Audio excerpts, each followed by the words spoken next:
bisita. So, watch nyo po yung video ko to till the end at meron po akong konting pa-giveaway. 3 yarns. Indupil yarn. Sinong gusto pong matutong mag-ganchilyo. Hanggang at 3 sets of hooks. Ayan. Yan po yung ating mga pa-giveaway. Mamaya ilalagay ko po sabihin ko po yung instruction kung paano po kayo mananalo. So, ayan, panoorin nyo po hanggang dulo. At ito po ay munting pasasalamat sa pagkaroon ko po ng 1,000 subscribers. Thank you.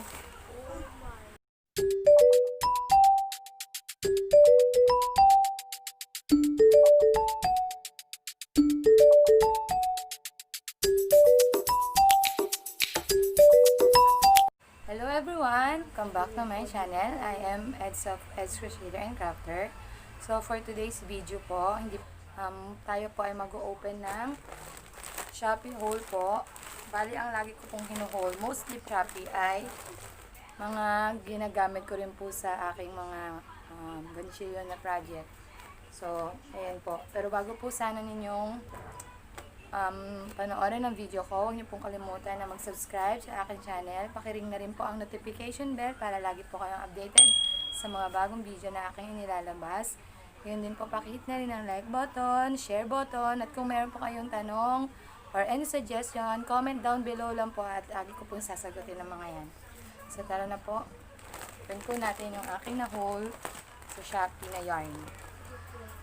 So, bali, meron pa ito yung gunting ko. Ito pong gunting ko to ay nabili ko lang din recently sa Shopee din.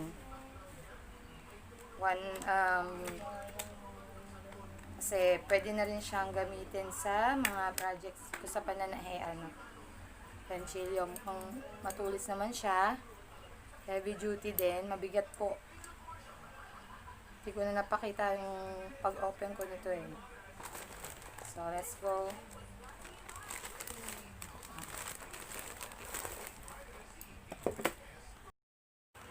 Anyway, kapag po meron po kayong mga pinapackage o pinadeliver, don't forget po na isanitize alcohol. Yan, alcohol ko na po siya kasi ngayon, alam nyo naman, kailangan mas maingat po tayo. Ayan. Don't forget to sanitize po bago nyo open yung isang package.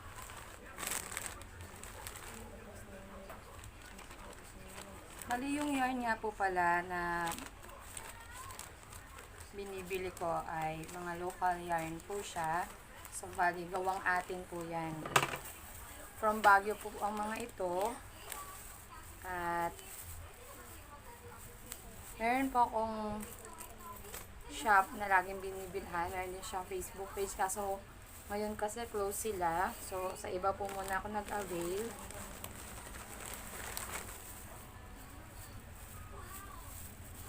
Ang gaganda po ng color.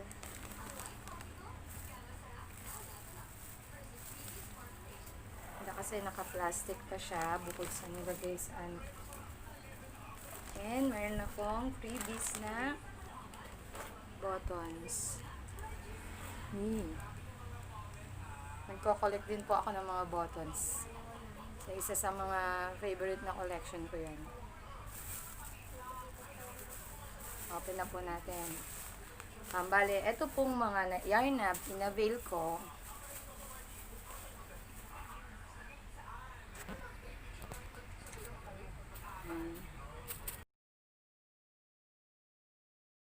Ang mga yarn po na binili ko this time ay mga fine cotton po. Kasi sa mga yarn, iba-iba po siya. Meron po tayong tinatawag na indupil yarn. Ito po yung indupil yarn. 4-ply.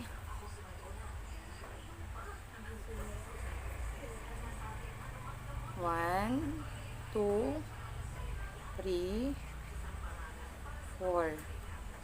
4-ply po yan. Ito po yung acrylic yarn sa mga Baguio yarn. Tapos, mostly, Ginagamit ko po ang mga yarn na to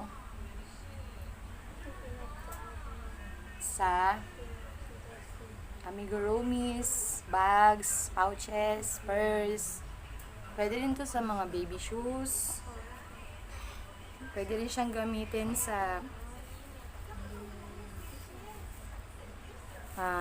mga wearables, beanies.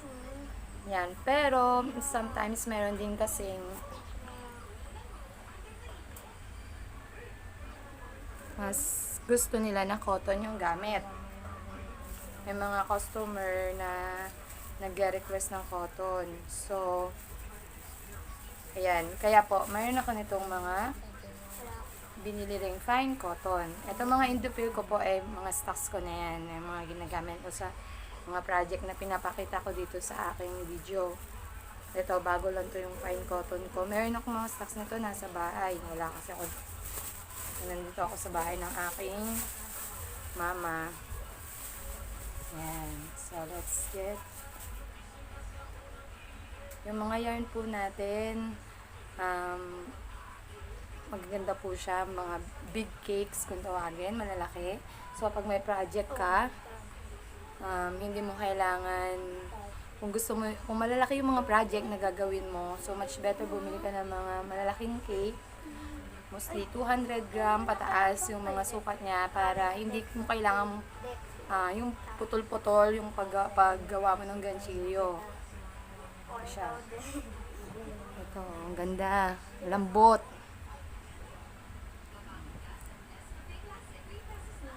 So, ito naman po ay may 8 ply.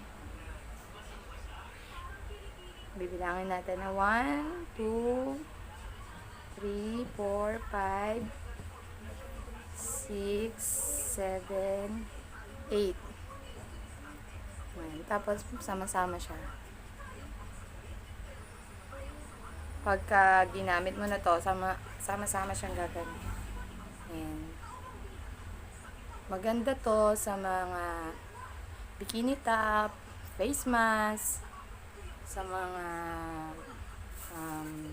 dress, beanies, shoes ng babies kasi cotton siya.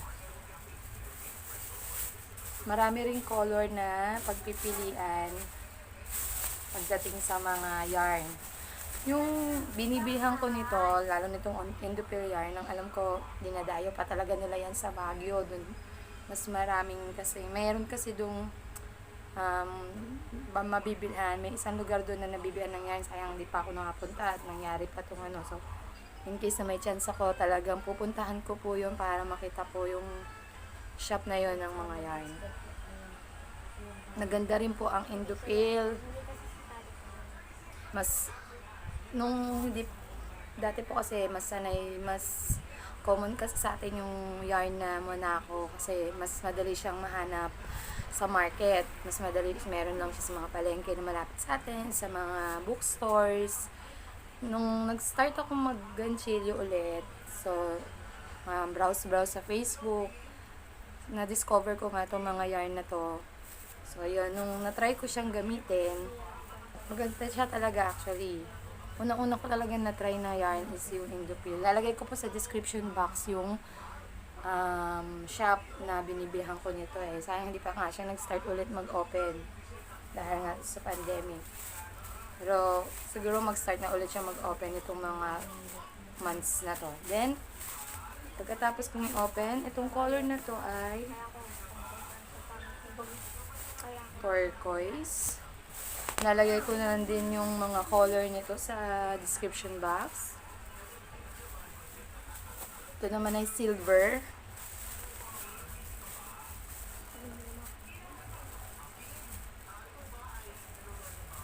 Lahat po pala itong aking in-order na yarn ay nagtumitimbang na 200 grams.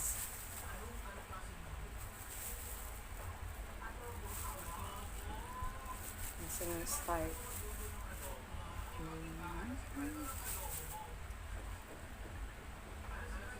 So, hindi makita yung, ayan. Ito.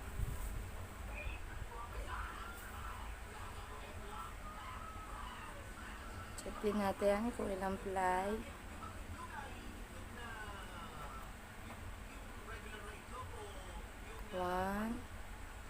2, 3, 4, 5, 6, 7, 8 din na strands. Diba?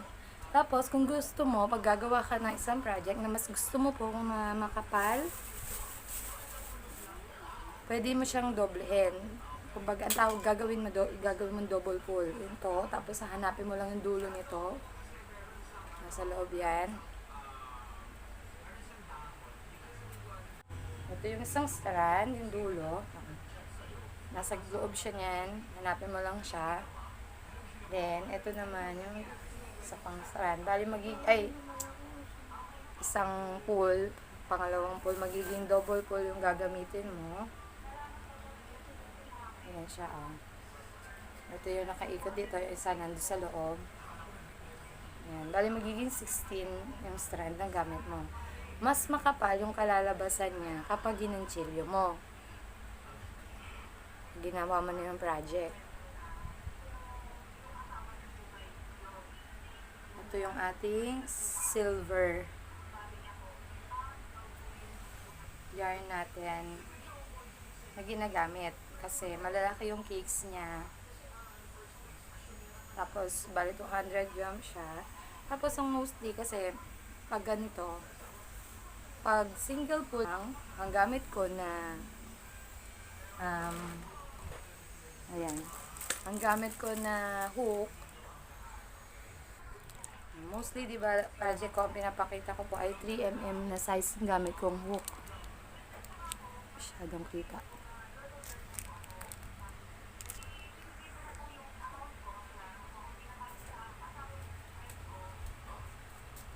Mas 3mm yan. Then, kapag yung dinouble pull mo siya, so, mas malaking size na yung ang gagamitin mo. So, yung 5mm na yung gagamitin nating hook. So, ito yan. Mas malaki po yung size. Ito po yung mga dapat tandaan natin sa pag mag-start tayong gumawa ng mga project sa ganchilyo. Depende po sa sukat ng yarn ang gagamitin nating hook. So, pag mas malaki pa, mas makapal, may mga yarn po kasi, wala ako ng mga yarn na yun, na mas makapal yung strand niya. So, ito yun. Meron din tayong mga size 8 and size 7. Marami pong sizes ang hook. Depende po, ang gamit po ay depende sa size din ng yarn. So, ayan. So, ngayon, meron po akong konting pa-giveaway. So, 3 po ang makakakuha ng 3 sets po ng keychain na may hook na 3 ba't ibang size ng hook. So, 3mm, 4mm, and 5mm daw po yan ang size niyan. 3 po. And tigitig isang yarn. So, isang pink, isang white, at isang red. Ayan, 3 po ang magbibigyan ko po niyan. So, ang instruction, Facebook page ko po, pakipollow po, nasa description box na rin. So, crochet, craft, and prints. Pakipollow po yun. Pati sa Instagram. Then, hit like button po. Ilalagay ko po yung picture na yun. Ito, pang giveaways. Comment nyo po doon yung screenshot na pinollow nyo po yung aking, ni-like and follow nyo po yung aking Facebook page. Kung wala po kayo Instagram, okay lang po sa Facebook page na lang. Ano na rin po ninyo ang aking YouTube channel. Pakitalo na rin po. Then, po yung name nyo po doon. And then, kung sino po yung winner, i-message po namin sila. Bali, 3 po ang mga anala.